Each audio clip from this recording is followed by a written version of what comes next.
আসসালামু আলাইকুম। ভিডিওটি স্কিপ হয়ে গেছে। এখানে আদা, রসুন, কাঁচামরিচ, লবণ, পেঁয়াজ আর বাটা মশলা বলতে ওই যে জিরা, এগুলো দিতে হয়। এক কথায় তরকারিতে যা দেওয়া যায় এগুলো দিয়ে মাখায় নিতে হয়।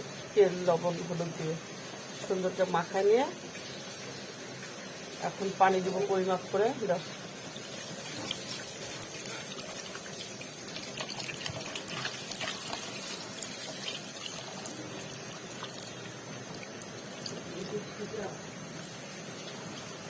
আচ্ছা দাও, সেদ্ধ ঝোল থাকে সব দিতে।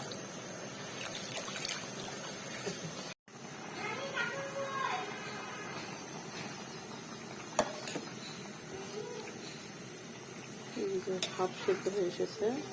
এরকম অল্প আঁচ দিয়ে দমে রেখে ডালটা শসাটা সেদ্ধ করে নিতে হবে।